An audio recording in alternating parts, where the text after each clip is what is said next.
안녕하세요. 저는 올해 60대 중반에 들어선 평범한 주부입니다. 오늘은 여러분들의 사는 이야기를 듣다가 얼마 전 있었던 며느리와의 에피소드를 저도 한번 꺼내보고 싶어 이 글을 쓰게 되었네요.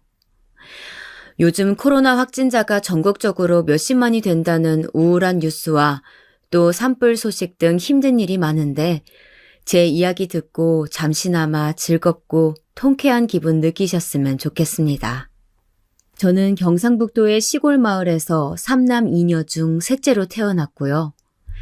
읍내 고등학교를 졸업하고 중매로 지금의 남편과 혼사를 맺게 되었습니다. 남편은 옆 동네 땅 부잣집 아들로 서울에서 대학을 나온 사람이었는데 경영학을 전공했지만 우리가 두 번째 데이트를 하던 날 시를 좋아하던 저에게 시집을 선물할 정도로 감수성이 풍부한 사람이었어요. 저는 결혼을 하려고 선을 몇 번이나 보면서 지금의 남편 같은 사람을 처음 봐서 첫눈에 반해버렸죠. 그렇게 우리는 양가의 축복을 받으며 결혼하게 되었습니다. 처음 결혼할 때에는 앞으로 내 인생이 어떻게 되는 건가 여러 가지 걱정이 많았지만 제 생각과 다르게 남편은 너무도 저에게 잘했고 시댁 역시 마찬가지였어요. 항상 어머님은 저에게 고맙다고 하시고 아가라고 다정하게 불러주셨고 제가 일이라도 많이 할라치면 손사래를 치면서 그럴 필요 없다고 그냥 일하지 말고 앉아서 과일이나 먹고 쉬라고 배려해 주셨습니다. 시아버님 역시 과묵하셨지만 항상 제 용돈을 주시는 등 정말 이쁨을 많이 받았던 것 같아요. 또 결혼 생활을 시작하고 제가 집에서 살림만 해서 남편이 혼자 돈을 벌어와야 했지만 남편은 사업 수완이 있어 항상 형편은 넉넉하게 살아왔습니다. 어떻게 보면 제 삶은 전형적으로 남편의 그늘 밑에서 여름에는 시원하게, 겨울에는 따뜻하게 아들 둘 키우면서 잘 살아온 인생이죠. 이런 저의 슬하에는 듬직한 아들 둘이 있습니다. 근래에 아들 녀석 둘 다 결혼도 했고요. 저는 성당을 다니는데 성당에 친한 형님 동생들은 돈 걱정도 없고 큰 병도 없고 자식도 혼사를 다 치렀으니 무슨 걱정이 있냐고 부럽다고 항상 저에게 이야기를 합니다. 다른 사람이 보기에는 제 팔자가 편해 보이나 봐요. 그런데 사실 저에게도 큰 걱정이 있습니다. 바로 죽을 때까지 내려놓지 못할 자식 걱정인데요. 먼저 아들 녀석들의 어린 시절부터 이야기를 해보자면 두 녀석은 부모가 같다는 것과 성별이 남자라는 것 말고는 도통 공통점이 없는 아이들로 마치 물과 기름 같았습니다. 사실 저는 첫째를 가졌을 때 남편과 사이도 좋고 시댁에서도 잘 챙겨주셔서 마음이 편해서 그랬는지 입덧도 없고 진통도 조금만 하고 첫째를 낳았더랬죠. 첫째 녀석은 태어날 때도 수월하더니 자라면서도 많이 울지도 않고 잠도 잘 자고 순하디 순했습니다. 옹알이 하는 모습이며 저를 보고 웃는 모습, 저에게 안기는 모습이 아직도 눈에 선할 만큼 너무도 순하고 예쁜 아기였죠. 이유식 투정 한 번 없이 제가 항상 만든 이유식도 잘 먹어주었고 잠잘 때도 머리만 대면 자서 힘든 일이 없었습니다. 그렇게 저는 행복하게 첫째를 키우면서 첫째가 두 돌이 되었을 쯤 또 다시 태기를 느꼈어요. 임신이었죠. 그렇게 둘째를 가지게 되었습니다. 그런데 희한하게도 요 둘째 녀석은 뱃속에 있을 때부터 저를 애먹이곤 했어요. 뱃속에서 계속 딸꾹질을 해서 저를 걱정하게 하기도 하고 이상하게 첫째 때는 괜찮았던 혈압이 둘째 임신 때는 자꾸 높게 나온다고 해서 의사 선생님이 정밀 검사를 해보자고 하실 정도로 뭔가 사소하게 저를 걱정시키거나 하는 일들이 많았습니다. 태어날 때도 자연분만으로 수월하게 태어난 첫째와는 달리 둘째는 자연분만을 시도하다가 심박수가 60까지 내려가는 바람에 급박하게 다시 수술을 해야 했어요. 정말 난산이었죠. 지금도 그때만 생각하면 어떻게 버텼냐 할 정도로 아찔했어요.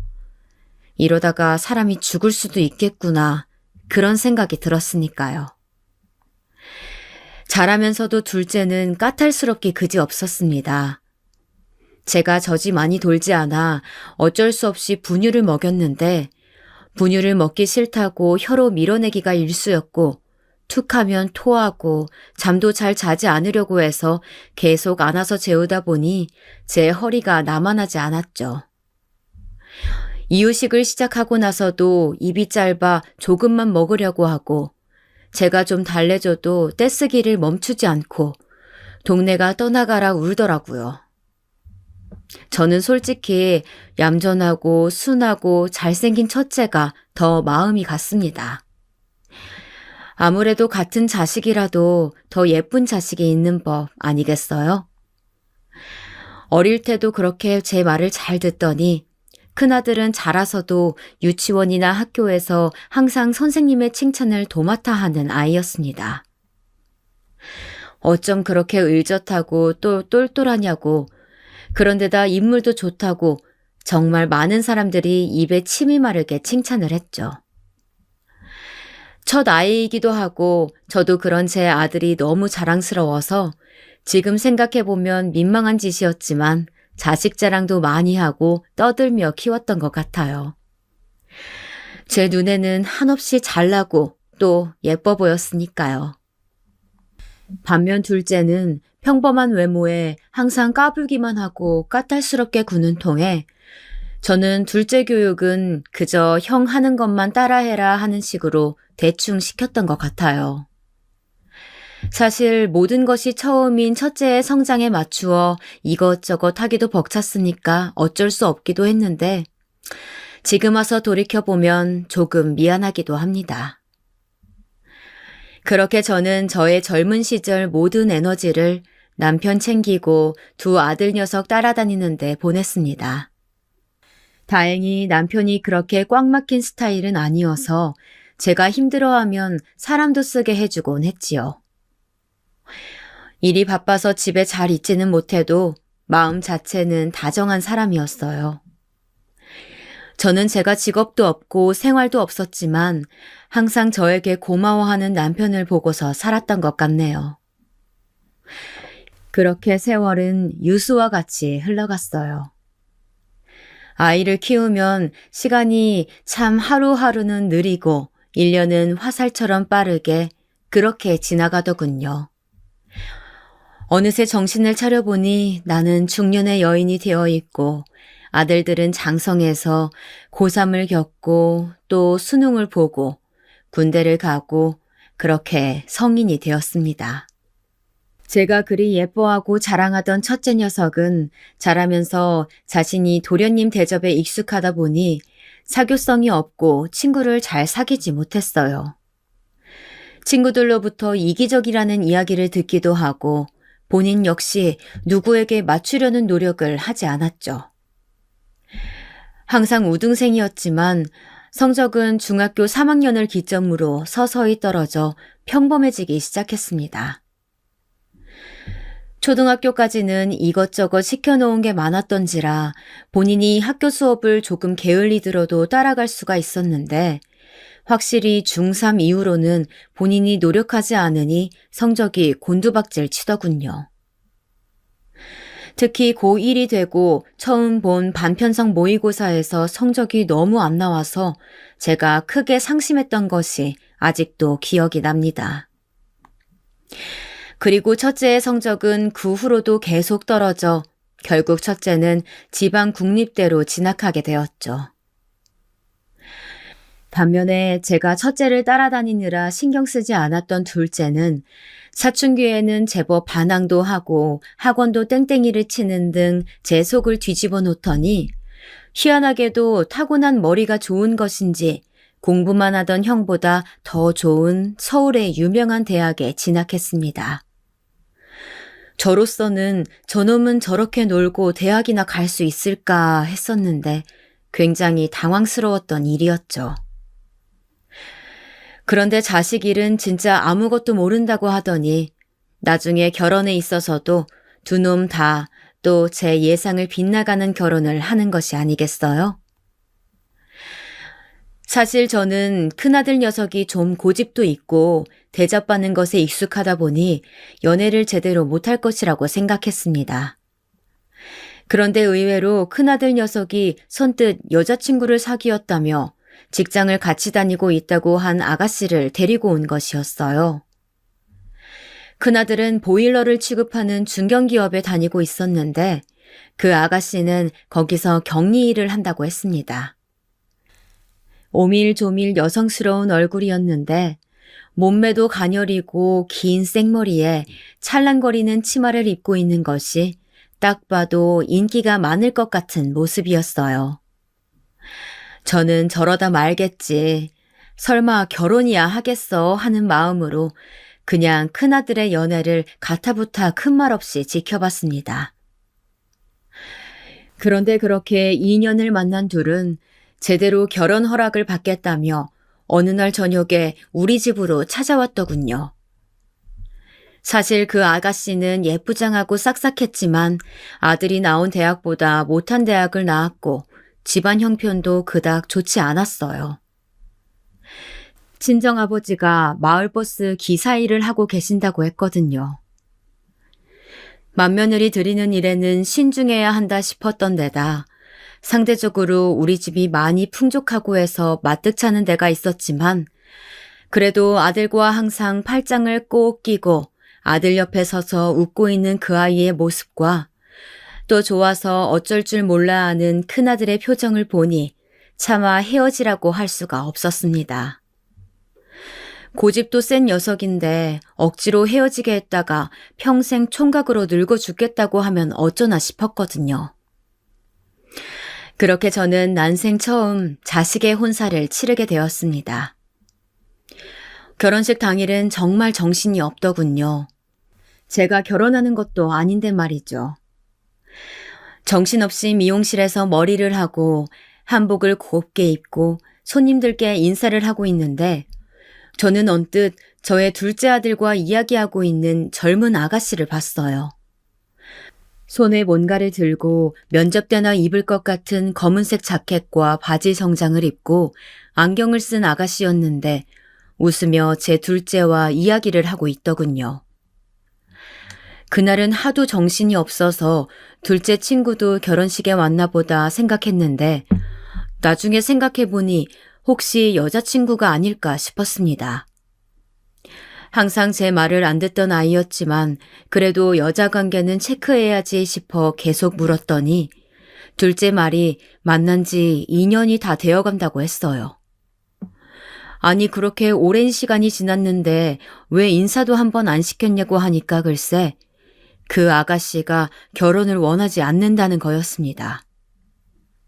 저는 기가 막혀서 아들에게 쏘아붙였습니다.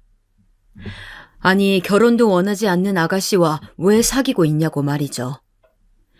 그랬더니 글쎄 둘째 녀석이 능글능글 웃으면서 엄마 비혼족이라고 못 들어봤어요? 저랑 그 사람은 비혼족이에요. 우리는 결혼해도 자기 생활이 중요하니까 딩크로 살 거라고요. 하면서 자기랑 생각이 맞는다느니 평범한 사람들은 이해를 못한다는 등 온갖 해괴한 소리를 해대는 것이었습니다. 저는 큰아들이 결혼하는 걸 보면서 이제 둘째만 잘 보내면 내 인생의 큰 과업은 끝이구나. 즐거운 마음으로 손주가 태어나기만을 기다리면 되겠지 하고 마음 한켠을 내려놓고 있었는데 갑자기 속에서 천불이 올라오는 기분이 들었습니다. 그래서 네가 아무리 좋은 대학 나오고 잘 나가는 연구원이어도 나이 40 넘어서 자식 하나 없어봐라. 세상에서 제일 초라한 게 그거야. 이놈아, 지금이라도 정신 차리고 그런 헛소리하는 아가씨하고 빨리 정리하고 너희 형수처럼 싹싹하고 참한 아가씨 한번 찾아봐라. 하고 아들 녀석의 뒤통수에 대고 소리를 질렀죠. 키우는 내내 속을 뒤집더니 또 내 속을 뒤집는구나 하면서요. 그런 저의 대거리에도 둘째 아들 녀석은 실실 웃기만 할 뿐 헤어지겠다 말겠다 대답이 없더군요. 심지어 그 아가씨가 어떤 사람인지 직업이 뭔지도 전혀 알려주지 않았습니다. 왜냐하면 어차피 결혼할 사이가 아니라는 거였죠. 정말 기가 막히고 코가 막히더군요. 아무리 결혼할지 안 할지 모른다고 해도 몇 년이나 교제를 했으면 당연히 서로 부모님께 인사도 드리고 하는 것이 도리 아닌가요? 그런 저의 말에 아들 녀석은 요즘에는 세상이 많이 달라졌다며 자꾸 부담 주지 말라고 저를 핀잔 주었습니다. 제가 그렇게 둘째와 실랑이를 하는 동안 첫째네 부부는 알콩달콩 신혼생활을 이어갔어요. 저희 집 부근에 25평 아파트를 한 채 사주었고 혼수를 아기자기 채워와서 둘이서 항상 우리 집에 들러 주말에는 함께 저녁을 먹곤 했습니다. 요즘 젊은 사람들은 시댁이 멀수록 좋다고 친정 바로 옆에다 집을 얻는다는데 저희 집 부근으로 집을 얻어 자주 들여다봐주는 며느리가 저는 너무 예쁘고 고마웠습니다. 요즘 젊은 애들과 너무 다른 참하고 어른 모실 줄 아는 모습이었으니까요. 제 주변 친구들도 첫째 며느리 이야기만 하면 다들 칭찬 일색이었습니다. 어떻게 그런 애가 다 있냐고, 너네 아들은 연애를 해서 어떻게 그런 애를 찾았냐고 안목 있다고 말이죠. 저는 제가 처음에 좀 안 내켜 했던 게 미안하기도 하고 큰애를 키울 때 공들인 만큼 안목이 있어 좋은 사람을 잘 골랐구나 하면서 앞으로 며느리에게 잘해야겠다고 다짐했습니다. 그때까지는 진짜 첫째 며느리의 정체에 대해서 알지 못했기 때문이었죠. 그러던 어느 날 오후였습니다. 저는 건강을 위해서 매주 월요일과 수요일 이틀은 항상 동네 뒷산에 오르곤 하였어요. 그날따라 등줄기가 뻐근한 것이 몸이 움직이기 싫었지만 그래도 규칙적인 생활을 해야 한다고 스스로를 다그치면서 억지로 뒷산으로 올라갔습니다. 저희 동네 뒷산은 생태공원이 조성되어 있어 나름 정원도 예쁘게 가꾸어져 있고 전망대도 있었어요. 그래서 아예 산속에 있는 기분은 아니고 잘 정돈된 정원을 산책하는 기분이라 자주 찾았습니다. 30여 분인가 숨가쁘게 바쁜 걸음으로 산을 오르고 있을 때였어요. 갑자기 발이 확 접질리면서 저는 나무 계단 옆에 바위 틈으로 순식간에 굴러떨어졌습니다. 순간 머리가 띵하고 정신을 차릴 수가 없더군요. 나무 계단이 사가서 제가 세게 밟자 무너져 내린 것이었어요. 마침 지나가던 아저씨 한 분이 119에 신고를 해주셔서 저는 겨우 구급차에 실려서 아들에게 전화를 했습니다. 첫째에게 먼저 전화를 했는데 첫째가 전화를 받지 않아 다시 둘째에게 전화를 했어요. 여보세요? 재현아. 엄마 지금 등산하다가 발을 접질렀어. 구급차야. 여보세요? 엄마 많이 다쳤어? 엄마 그러면 무조건 땡땡병원으로 가자고 해. 거기 응급실로. 아들 녀석은 그 병원을 꼭 집어 말하더니 전화를 끊었습니다. 저는 여기서 제일 가까운 병원은 거기가 아닌데 왜 그 병원을 고집하나 의아했지만 일단 아들이 시키는 대로 그 병원 응급실로 갔어요. 그런데 제가 응급실로 갔더니 어떤 하얀 가운을 입은 여자 의사가 뛰어오는데 어디서 본 듯한 얼굴이 아니겠어요? 어머니, 괜찮으세요? 거기다 다짜고짜 달려온 의사는 저에게 대뜸 어머니라고 부르는 것이었어요. 뿔테 안경을 쓴 검은 긴 머리의 아가씨였는데 저는 그 안경을 보는 순간 기억이 났습니다. 아들이 만난다던 결혼식에서 봤던 그 아가씨였어요. 아, 우리 둘째랑... 안녕하세요. 얼떨결에 저는 구급차 침대에 누워 그렇게 둘째의 여친을 만나게 되었습니다. 아가씨는 결혼식 때 얼굴을 뵈서 알고 있다며 인사가 늦어 죄송하다고 깍듯하게 인사를 하더군요.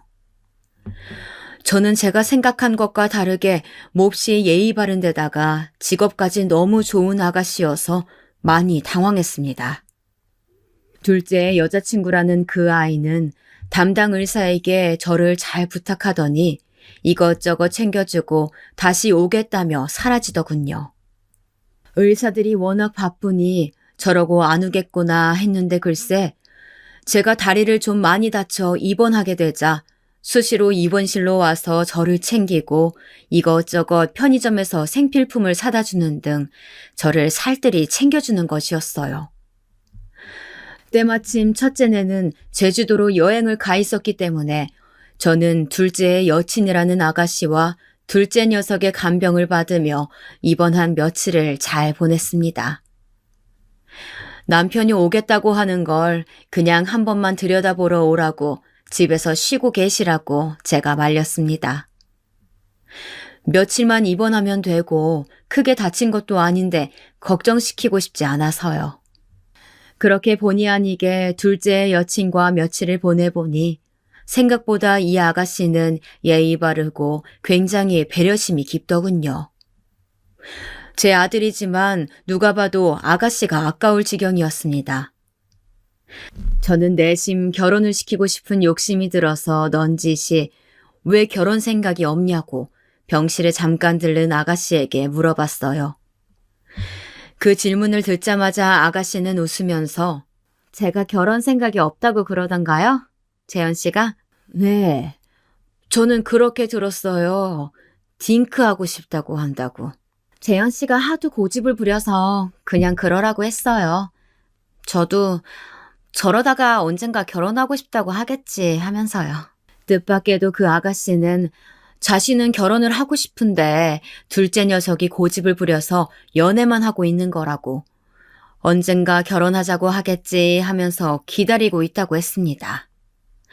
아니 의사씩이나 되는 아가씨가 뭐가 아쉬워 우리 아들 녀석을 기다리며 시간을 보내냐고 하자 아가씨는 제 아들 녀석이 아니면 다른 사람과는 결혼하지 않을 것이라고 자신이 의대 가기 위해서 재수, 삼수할 때 유일하게 자신을 챙겨주고 잘 대해주던 좋은 사람이고 내가 백수였을 때나 의사가 되었을 때나 한결같이 변함없는 사람이라 꼭 곁에 같이 있고 싶다고 대답했습니다. 저는 우리 둘째가 늘 장난만 칠 줄 알았지 그렇게 속이 깊은지는 몰랐기 때문에 그런 점을 알아주는 그 아가씨가 고맙기도 하고 눈에 보이는 돈이나 조건이 중요한 요즘 세상에 이런 생각을 하는 아가씨가 있다니 정말 고맙더군요. 그렇게 둘째의 여자친구를 만나고 저는 아들을 설득하기 시작했어요. 내가 이야기를 해봤는데 35살이 넘기기 전에 너희들도 결혼을 하는 게 좋겠다고. 형을 보면 결혼해서 사는 행복이 뭔지 알 것 같지 않니? 하고 저는 필사적으로 설득을 했습니다. 그렇게 저는 간신히 안내 케어하는 둘째도 결혼을 시킬 수가 있었죠. 이제 정말 걱정이 없었어요. 제가 인생의 큰 과업으로 생각했던 자식들의 혼사를 끝내고 거기다 모두가 부러워하는 천사 같은 며느리 둘이 집에 오자 집안 분위기도 더 밝아지고 좋아지는 듯 하더군요. 너무너무 행복했습니다. 열심히 산 만큼 제 삶이 잘 유지되고 있고 이제 하루하루 즐겁게만 지내면 될 것 같았어요. 그래서 저는 그때부터 자주 다니지 않던 여행에 관심을 갖게 되었죠. 그동안은 아이 키우느라 또 애들이 큰 다음에는 돈 아끼느라 하지 않았던 여행을 이제는 더 늙으면 다니기 힘들 것 같아서 남편과 계획을 짜서 열심히 다니기로 했습니다. 일단 일본과 가까운 동남아 지역부터 알아보고 그 다음에 조금 멀리 호주와 뉴질랜드, 미국 등지로 다녀볼 생각이었어요. 특히 영어에는 자신이 없었지만 지상 낙원이라고 부르는 하와이는 죽기 전에 꼭 가봐야겠다 생각하는 여행지였죠. 그런데 마침 집에 저녁을 먹으러 온 큰 아들네가 저희에게 다가오는 결혼기념일에 여행을 갈 계획이라고 이야기를 하는 것이었어요. 저는 아들에게 불고기 전골을 떠주면서 물었습니다. 그래, 어디를 갈 계획이니? 한 일주일 다녀오는 거야? 네, 이번에 휴가를 좀 길게 써서 멀리 다녀오려고요. 하와이에 한번 가볼까 해요. 신혼여행지로 가고 싶었는데 그때 못 다녀와서요. 하와이? 저는 눈이 번쩍 뜨이는 기분이었어요. 제가 꼭 가고 싶었던 여행지를 간다고 했으니까요. 저는 좀 더 자세히 여행 일정에 대해서 물어봤습니다. 하와이는 오아우라는 본섬이 있고 그 외에 작은 여러 섬들로 이루어져 있다고 해요. 그래서 아들네는 일주일이기 때문에 가는데 8시간, 오는데 8시간이어서 5일밖에 관광할 시간이 많지 않아 다른 섬은 가지 않고 오아우 섬에만 다녀온다고 하는 것이었습니다. 저는 남편을 바라보면서 눈빛을 보냈습니다. 제가 얼마나 하와이, 하와이 노래를 불렀는지 남편도 제 눈빛을 바로 알아듣더군요. 그런데 혹시 말이야, 재현아.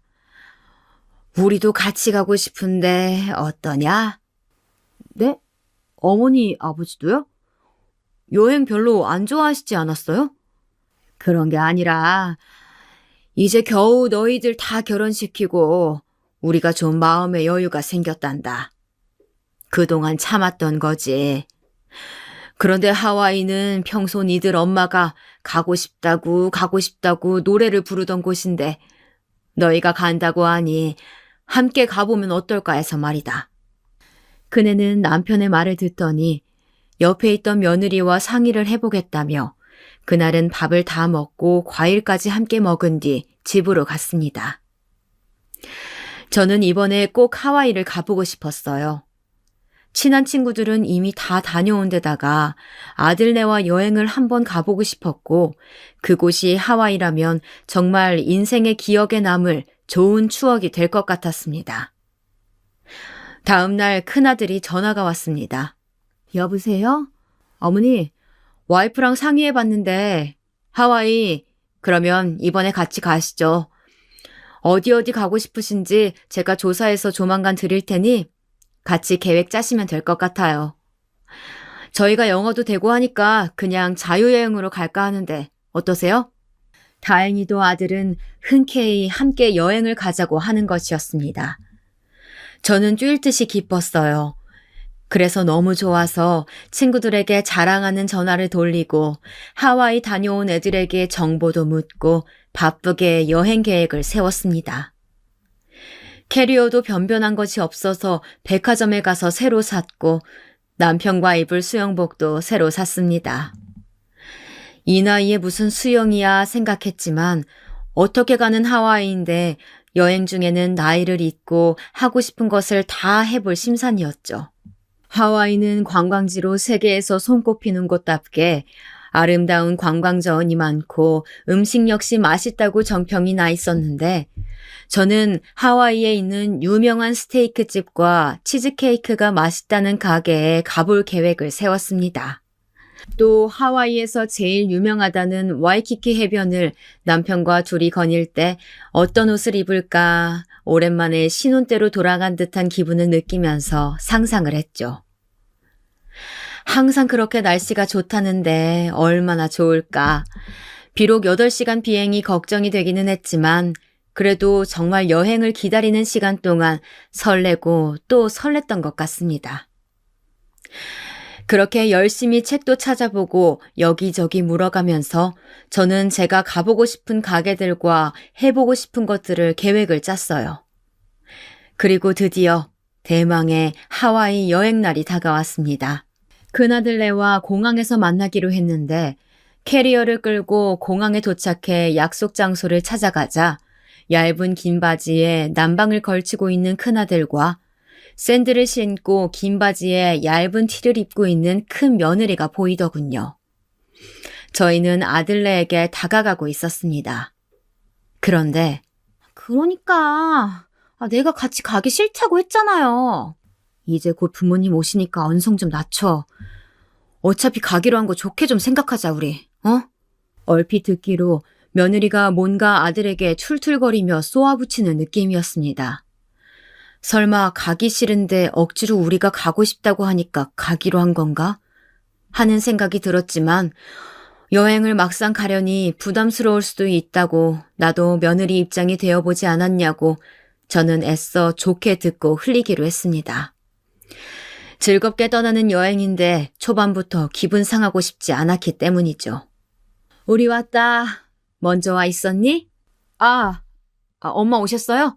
어머니, 아버님 오셨어요? 8시간 비행하시면 힘들 텐데 괜찮으시겠어요?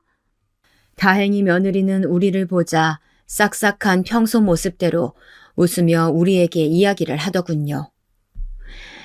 그렇게 우리 4명은 대망의 하와이로 여행을 시작했습니다.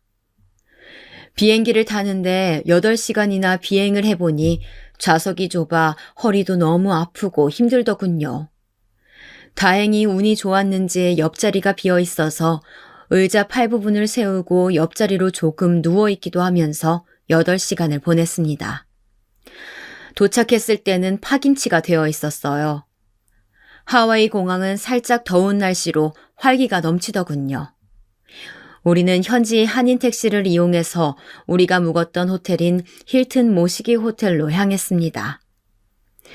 호텔 자체가 마을처럼 아주 크고 무성한 숲과 관광센터로 유명한 곳이었어요.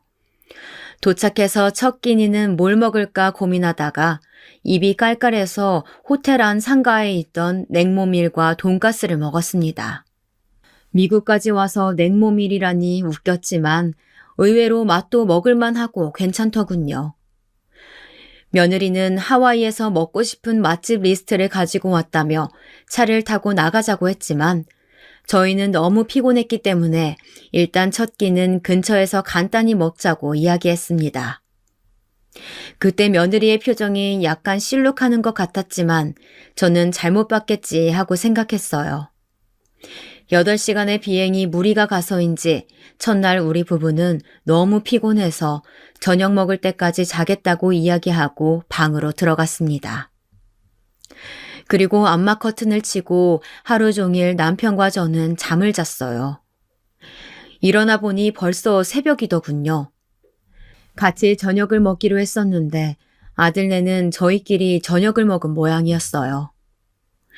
저는 그렇게 새벽에 잠깐 깼다가 공항에서 샀던 빵을 조금 먹고 다시 잠이 들었습니다. 그리고 새벽 6시쯤 다시 일어났죠. 아침이 되자 새소리가 들려왔어요. 정말 지상 낙원이라는 말처럼 하와이는 너무나 아름답더군요. 울창한 정원하며 호텔 안에만 있어도 마치 밀림에 있는 것 같았습니다. 맑은 공기에 모든 직원들이 친절하고 그저 기분이 무척 설레고 좋았습니다. 우리 부부는 그렇게 6시에 새벽 산책을 한 바퀴 돌고 돌아와 아들네의 방문을 두드렸습니다. 똑똑똑. 대답이 없었습니다. 어제 분명히 늦게까지 논 모양이었어요. 그냥 갈까 하다가 그래도 아침은 먹여야지 싶어서 다시 한번 방문을 두드렸죠. 똑똑똑. 벌컥. 문이 열렸습니다. 잔뜩 졸린 눈에 며느리였어요. 일어났니? 조식 먹으러 가자. 벌써 7시야. 얼른 옷 입고 준비해서 로비 식당으로 오렴. 저는 웃으며 말했습니다. 며느리는 잠이 덜 깬 모양인지 떨떠름하게 대꾸하더군요. 네, 어머니. 근데 저희는 원래 9시는 돼야 아침을 먹는데. 우리 오늘 일정이 많지 않니? 쇼핑센터도 가야 하고 일찍 움직이는 게 좋겠다. 얼른 준비하고 식당으로 오렴. 네, 알겠습니다. 며느리는 뭔가 마음에 안 드는 표정으로 대답을 하더니 방으로 쏙 들어가 버리는 것이었어요. 며느리의 그런 태도가 저도 그다지 마음에 들지는 않았지만 좋은 곳에 놀러와서 괜히 서로 감정 상하고 싶지는 않아 애써 못 본 척 넘어갔습니다. 호텔에서 제공하는 조식은 아주 맛이 있었어요. 계란 후라이만 전문적으로 해주는 분도 있었고 파인애플 맛이 정말 환상적이더군요. 한국에서 먹은 파인애플과는 비교도 안 되게 상큼하고 맛있었습니다. 저는 파인애플이 너무 맛있어서 정말 놀랐어요. 우리가 밥을 먹는 정원에는 새들이 날아다니고 있었고 아름다운 나무들이 가득했습니다. 그런 곳에서 남편과 밥을 먹으며 수다를 떨고 있자니 정말 기분이 좋았어요. 그때 일어나셨어요? 저희가 좀 늦게 일어났네요. 인사를 하며 아들이 다가왔습니다. 어제 저녁에 둘이서 와이키키 해변에 가서 술안주를 시키고 맥주를 마시며 놀다가 늦게 잠이 들어서 4시간밖에 못 잤다고 하더군요.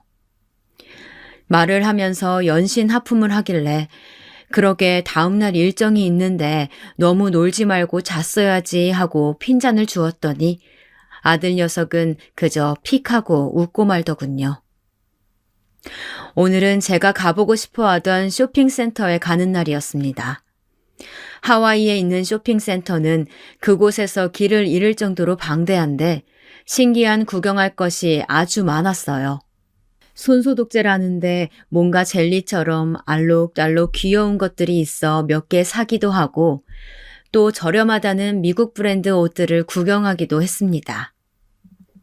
며느리도 쇼핑을 좋아하는지 신난 표정이었어요.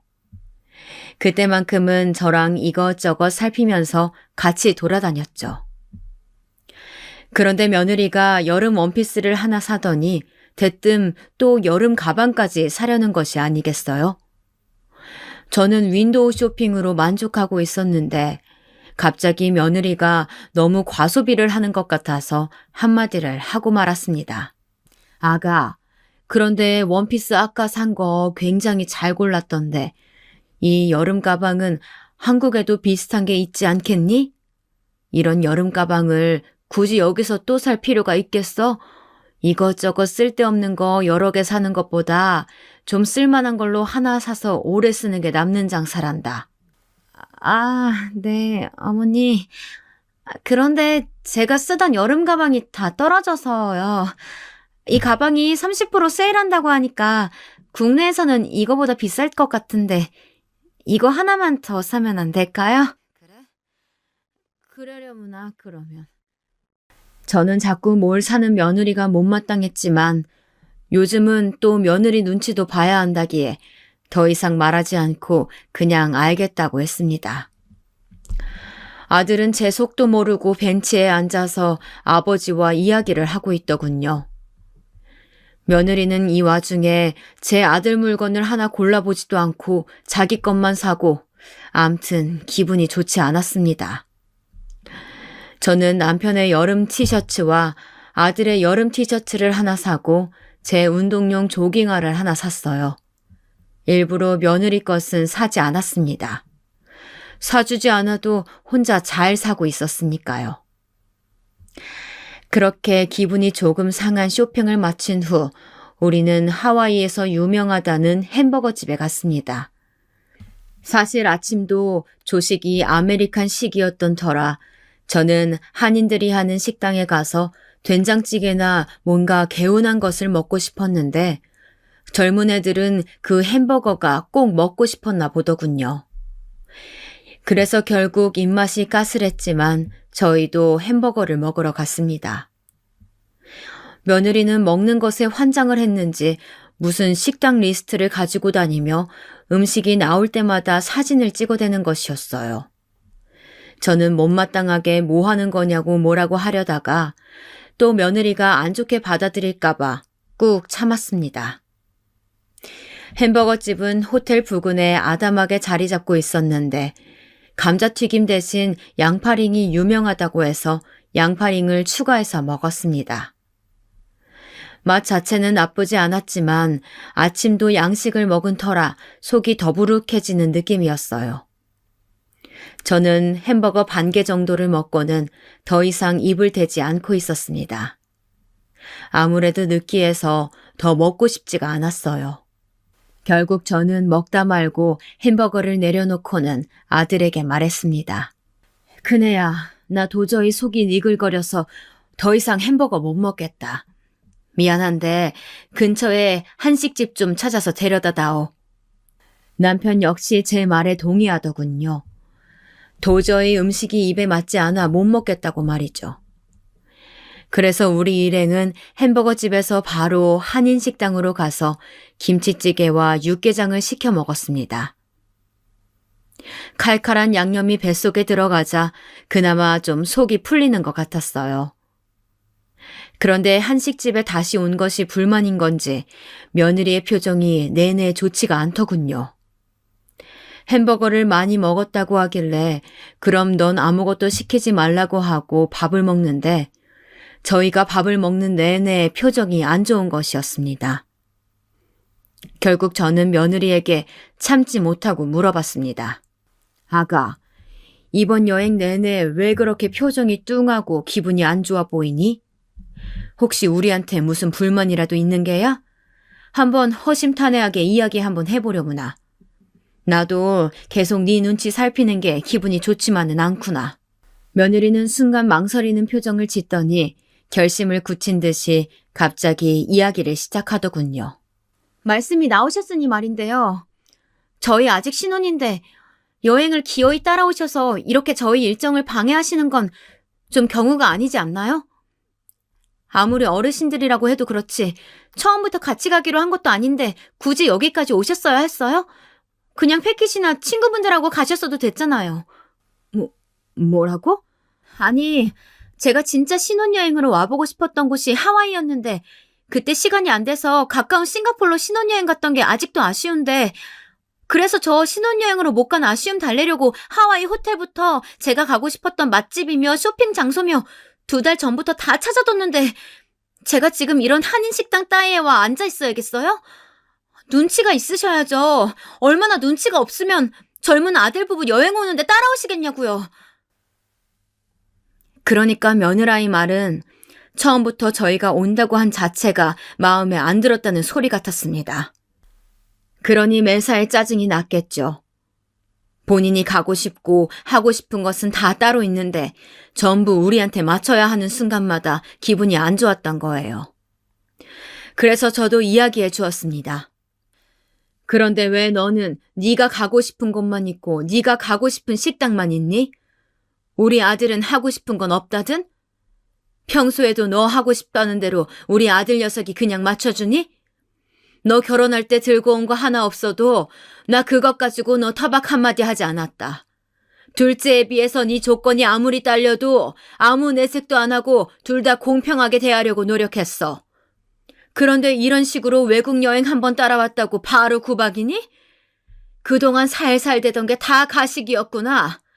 잘 알았다. 네가 어떤 아인지.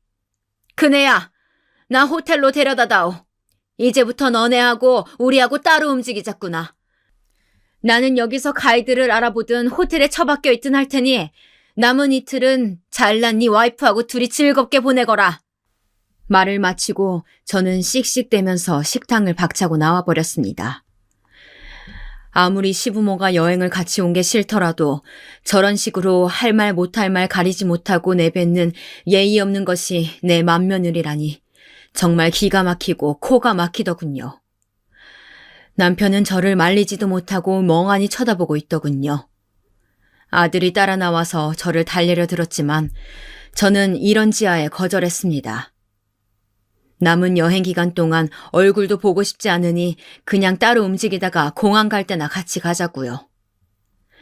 그렇게 저는 며느리 때문에 너무 화가 나서 남은 이틀은 호텔 인근을 산책하거나 남편과 바닷가를 거니는 등의 간단한 일정만 하고 그냥 조용히 보냈습니다. 그리고 마지막 날 아침이 되었습니다. 남편과 둘이 조식을 먹고 저는 커피를 사러 혼자 나갔다가 호텔방으로 올라오는 길이었어요. 어디선가 한국말이 들리더군요. 그래서 말야, 노인네가 나보고 또 지랄하는 거 있지? 아니, 눈치 없이 따라붙은 게 누군데 말이야. 진짜 어이가 없더라고. 뭐 돈 좀 있다고 눈에 뵈는 게 없나 봐. 솔직히 이 집안에 돈 없으면 내가 그런 키 작고 성격 이기적인 애랑 왜 결혼했겠어? 집구석에 돈이라도 있으니까 한 거지. 아, 몰라. 너무 스트레스 받으니까 술 땡긴다. 야, 나 한국 돌아가면 우리 꼭 한잔 하자. 그때 그 클럽에서 보면 되지 뭐. 응, 알겠어. 끊어. 며느리의 목소리였습니다. 너 있네? 지랄? 정말 며느리의 어휘 수준이란 상상을 초월하더군요. 학창시절 어떤 학생이었을지 눈에 훤하더라고요. 동네 노는 애라고 할 그런 막 나가는 애들 모습이 그려졌습니다. 감히 그런 날라리 주제에 내 아들을 꼬셔서 얌전한 척 우리 집안에 돈을 보고 들러붙어? 저는 너무 화가 나서 온몸이 부들부들 떨리고 진짜 그 애가 너무 꼴보기 싫더군요. 잘해주려고 예쁘게 보려고 애써왔던 저의 노력이 철저히 무시당하는 기분이었습니다. 저는 아무 말도 듣지 못한 것처럼 며느리가 복도를 지나가기를 기다렸다 조용히 방으로 들어왔고 그날 우리는 같이 공항버스를 타고 하와이 공항을 통해 한국으로 가게 되었죠. 며느리는 우리를 보곤 고개를 꾸벅 숙이며 미안한 척을 했지만 저는 거기에 대답할 기분이 아니었습니다. 그렇게 8시간의 피곤하고도 힘든 비행을 마치고 마침내 인천공항에 도착했을 때 저는 며느리에게 드디어 준비한 한마디를 했죠. 우리 큰며느리 이번 여행에 눈치도 없는 시부모 모시고 봉양하느라 고생했지? 나는 당연히 너희가 맞이기 때문에 재산도 너희가 다 가져가고 그에 따른 부모 봉양 의무도 너희가 지는 것이라고 생각했다. 그런데 이번 여행을 다녀와 보고 확실히 알게 되었단다. 나는 네가 싫어. 며느라, 앞으로 우리 최대한 보지 말고 살자. 당연히 맞이로서의 의무가 없으니 재산도 없다. 알았니? 이제 우리 집 맞이 노릇은 둘째가 할 거야. 눈치 없는 시어미의 결정이니 또 뒤에서 지랄이네 뭐네 욕해도 된단다. 네? 어머니, 저기, 혹시 전화 통화한 걸 들으신 거예요? 오해세요. 그건 어머니 이야기가 아니고요. 어머니, 제가 모시고 갈게요, 댁까지. 사과도 드릴 겸, 네? 며느리는 재산 이야기가 나오자 티나게 당황을 하더군요. 참 사람이라는 것이 어찌 그리 간사한지 저는 그 꼴이 더 꼴보기 싫어서 말했습니다. 안 그래도 내가 택시 타고 집에 가기 싫어서 둘째도로 데리러 오라고 했다. 지금 왔는지 전화 왔구나. 가면서 재산 증여에 대해서 이야기나 좀 해봐야겠어. 그럼 조심해서 들어가렴. 저는 그렇게 큰아들과 큰며느리를 공항에 놔두고 남편과 함께 둘째의 차를 타고 집으로 돌아왔습니다. 지금 말씀드리는 이 일이 아마 4년 전쯤 일이네요. 그 후로 저는 지금까지 큰아들만 집으로 오게 하고 큰며느리는 거의 얼굴을 보고 있지 않아요. 생각 같아서는 이혼을 시키고 싶지만 참 한번 연을 맺은 터라 이혼시키기도 쉽지가 않고 일단은 아이가 없으니 좀만 더 지켜보다가 정리하도록 아들을 잘 설득해봐야 할 것 같네요. 그래도 제 고민을 여러분께 털어놓고 나니 좀 기분이 나아집니다. 여러분, 사위 며느리 잘 들이셔야 해요. 요즘 젊은 사람들 앞뒤 다르고 돈 계산 잘하는 사람들 많더라고요. 자식 둘 다 결혼하고 나면 걱정이 없을 줄 알았구만. 참 사는 게 쉽지가 않네요. 지금까지 제 하소연 들어주셔서 감사하고 우리 재산 꼭 틀어지고 젊은 사람들한테 괄시 받지 말고 살자고요. 그럼 좋은 하루 보내시길 바랍니다.